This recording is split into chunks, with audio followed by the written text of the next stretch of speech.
प्रभात बच्चों, हम लोग पाठ पहला इंसान इस कविता का प्रश्न उत्तर एक्टिविटी कर लेते हैं। देखिए इसकी शब्द वाटिका देखिए। नखत, नखत अर्थात नक्षत्र, डगर, डगर अर्थात मार्ग रास्ता, निहारना अर्थात गौर से देखना, ध्यान से देखना, बेहाल अर्थात जिसकी हालत या दशा अच्छी न हो, मतलब बेचैन हो, बेहाल होता है ना वो। जलद, जलद अर्थात बादल,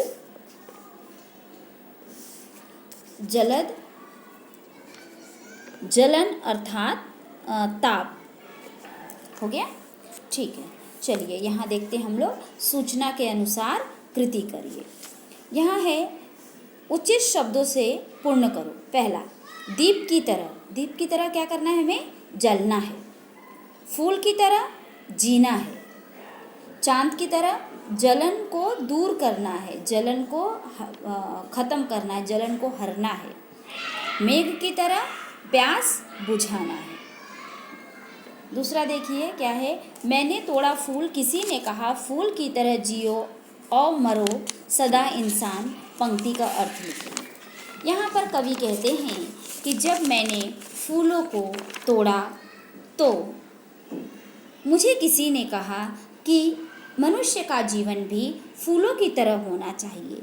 जिस प्रकार फूल वृक्ष पर, झाड़ पर, टहनियों पर रहते हुए वह लोगों को सुगंध देता है, लोगों का मन को आकर्षित करता है, उसी प्रकार हम इंसानों को भी सदा सुगंधित अर्थात लोगों के लिए, समाज के लिए अच्छा कार्य करना चाहिए। हम इंसानों को भी, हमारा जीवन भी कुछ फूलों की तरह ही होना चाहिए। ठीक है, चलिए इसका अगला देखते हैं। कविता में इस अर्थ में आए शब्द। चलिए, धरती के लिए क्या शब्द आया है? धरा।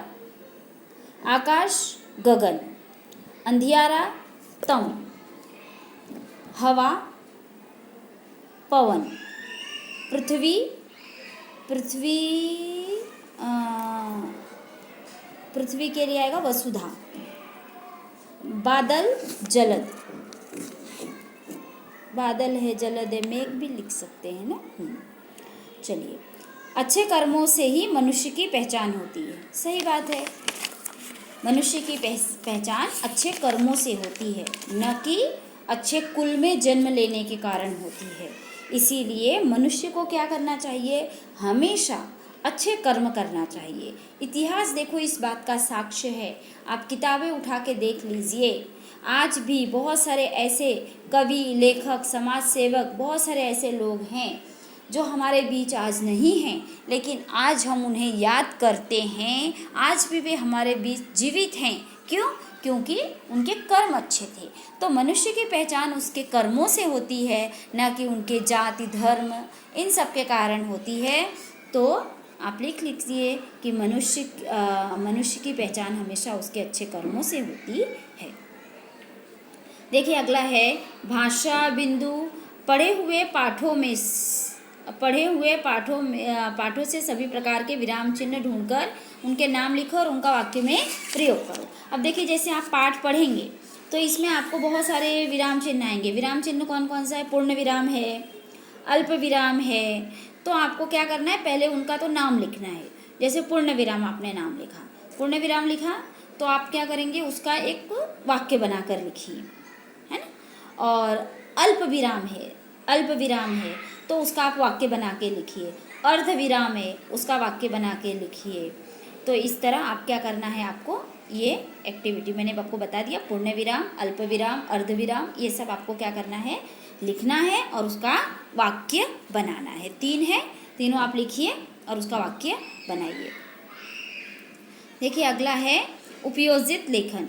किसी मराठी निमंत्रण पत्रिका का हिंदी में अनुवाद करो। ये तो आपके लिए एक्टिविटी है।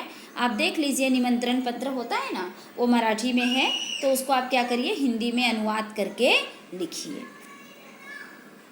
देखिए एक नीचे और एक्टिविटी दिया है, स्वयं अध्ययन के लिए विभिन्न ऋतुओं में मानव के खान पान तथा वेशभूषा में आने वाले परिवर्तन की सूची बनाइए।